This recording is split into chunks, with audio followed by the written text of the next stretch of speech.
Zdravo svima, dragi prijatelji, pratioci i ljubitelji devete umetnosti. Današnja tema su tiraži stripova uz koje su rasle generacije nekadašnje dece. Konkretno ćemo o dnevnikovim izdanjima, iako je bilo i drugih visoko tiražnih stripova i romana. Kult ljubitelja zlatne serije i Lunovog Magnus stripa je živ do današnjih dana. Rekao bih i nikad jači, zato što je potražnja za odlično očuvanim primercima ovih stripova nikad veća. Idemo!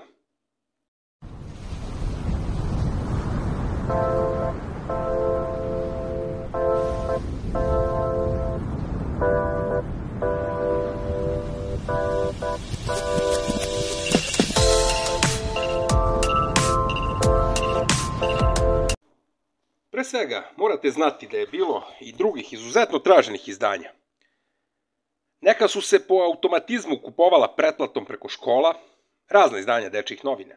Neke revije su na kioscima imale velike tiraže. Stripoteka, na primjer, oko 80.000 primjeraka u proseku. Alan Ford nešto manje, prosečno oko 60.000, ali mi ćemo danas o dnevniku i o onim junacima koji su ipak najvoljeniji. O onim našim drugovima iz detinjstva. Dečaci iz divljeg zapada, izvidnik Tim Carter i večito pijani komični vojnik Timov drug Dusty Ryan su dobro poznati našoj publici. Njihov tiraž je prosečno bio oko 30.000 primjeraka po broju, često i manji. Rano su krenuli, relativno brzo i nestali sa kioska. Odlično pamtim njihovu epizodu u dnevnikovom almanahu broj 7, strip nakon Supermana, epizoda Pogrešan rat, objavljeno 1991. godine.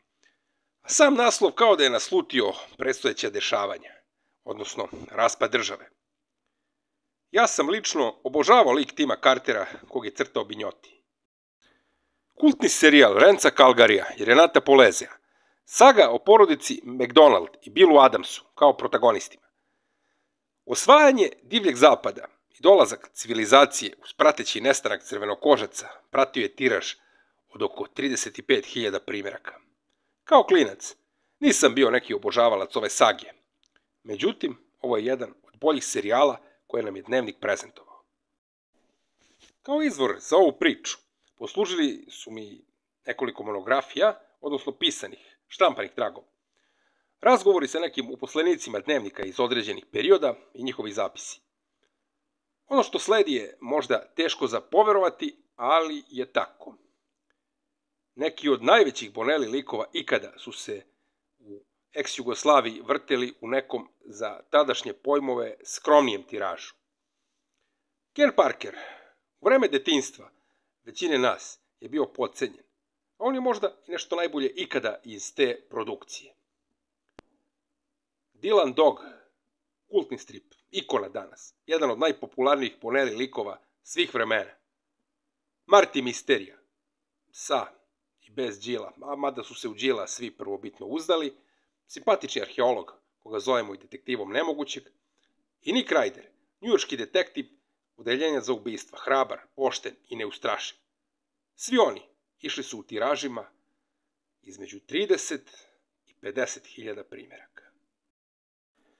Rangeri su bili kao neka zasebna kategorija. Tako su i tretirani kada su tiraži u pitanju. Tex Willer, s njim je sve počelo u Zlatnoj seriji i Lunovom Magnus stripu. I sve se završilo u Zlatnoj seriji. Najpopularniji strip junak iz Bonelli kuće, njihov noseći stup i najčvršći oslonac.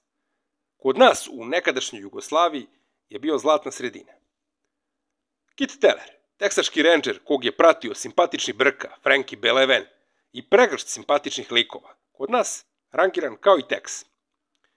Ja sam s njim i počeo čitanje ovih edicija. Kapetan Miki, neustrašivi rendžer iz Nevade, koga kroz pustolovine prate Smuk i doktor Salaso. Oni su večito pijani, slatko vas nasmeju njihove komične scene i nezaboravne avanture. Dečiji strip zabavnog karaktera, koji sam ja obožavao. Strip i treba da bude zabava, valjda. Kako god, njihovi tiraži su išli u rasponu 55 do 60.000 primjeraka. Simpatični pilot iz Manausa u Amazoniji, Njujorčanin, veteran Drugog svjetskog rata, avanturista, zavodnik, pijanac, Čovek s kojim se lako poistovetiti i jako dobro prihvaćen na našim prostorima. Bio je jedan od popularnijih mnogima, a i meni. Takav mu je bio i tiraž koji je išao u rasponu 60 do 70 hiljada primeraka. Ovo je jedan od najtiražnijih dnevnikovih stripova. Komandant Mark je harizmatični vođa skupine Vukova sa Ontarija. Bore se za nezavisnost Amerike od britanske krune. Prateći likovi Bluff, žalosna sova, Bluffov pas Flock, Markova verenica Betty i ostali su ekipa uz koju su odrastale generacije dece na ovim prostorima. Tiraž Markovih stripova je išao u rasponu 70 do 80 hiljada primeraka. Najpopularniji strip svih vremena na ovim našim prostorima, najpopularniji ikada. Šta reći? Svi znaju sve o duhu sa sekirom.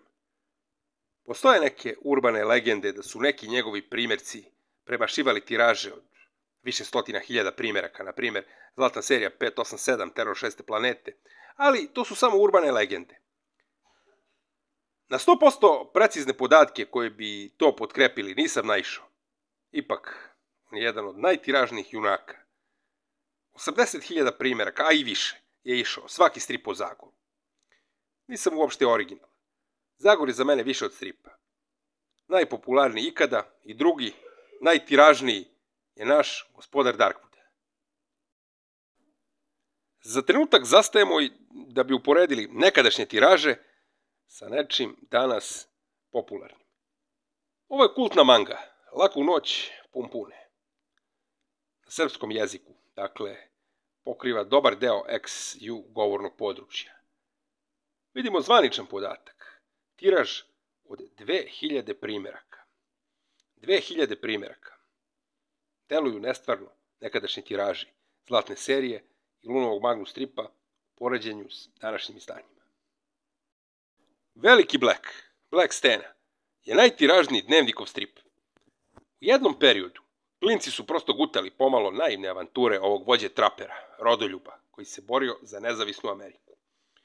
Snagator, koga prate dečak Rodi i profesor Okultis, je najviše izdavan i u pratećim dnevnikovim izdanjima.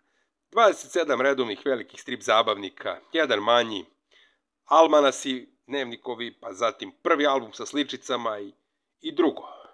Za mnoge starije je on i dalje poput božanstva. Pomalo preterano, ali je tako. 100.000, neretko i u više primeraka su išli njegovi stripovi. Pa vi vidite i uporedite s današnjim tiražom neke, na primjer, mange, koja je planetarno popularna. Nestvarne brojke koje on ima u Jugoslaviji. Zbog žalje za njim išla je ju produkcija, daj Blacka, samo neki Black. I danas vidite da je hrvatski kioski izdavač ugasio, na primjer, Marti Misteriju, Mr. Noa, a Black ide u ustaljenom ritmu. Srpski izdavač je počeo izdanje novog Lunog Magnus stripa s Blackom. Nostalgija, ali vrlo živa. Ja sam, recimo, prodajući stare glancere iz lične kolekcije, kao šale rasprodao skoro sve od Blacka. A Kena, koji je išao u malom tiražu, imam i dalje. Kena LMS. A logika je bila da on bude ređi zato što ga je bilo manje. Jedini ispravan zaključak je da ovde nema logike. Potrudio sam se da razbijem mit koji prati ove edicije. Računajući sva izdanja Zlatne serije Lunovog Magnus stripa s Dilanom, Martijem i Nikom, prosječni dnevnikov tiraž redovnog broja je između 60 i 70 hiljada primeraka. Naravno, uz velika odstupanja po popularnosti junaka. To je realnost i najprecizniji mogući podatak. Ako neko ima preciznije podatke, nekadašnje dnevnikove izvode i liste po godinama, dajte u komentarima pa da vidim. Ja sam imao uvid u neke godine, ne sve, ništa ne prihvatam kao aksijom i ni jedna tema nije zaključena skroz. Bez obzira na ogromne tiraže, jedan podatak je fascinantan. Cene vrhunskih primeraka. Mnogi stripovi su bacani nakon čitanja ili su išli iz ruke u ruku. Malo ih je sačuvano. Danas su traženiji nego ikad i trenutno samo retki mogu da ih priušte, a da su u vrhunskom stanju. Mlađim generacijama, kao što su moja deca, ovo deluje neshvatljivo i smešno. Činjenica da neko plaća pravi novac, veliki novac, za stare stripove o Blacku u odličnom stanju, po njima je bacanje para. Kao i uvek, vreme će pokazati da li je to bacanje novca ili investicija. Ja već odavno na neke stripove iz ovih edicija gledam kao na investicione komade i hartije od vrednosti. A vama, hvala što nas pratite. Ostanite i i dalje uz nas. Do narednog puta i nove teme. Srdačan pozdrav!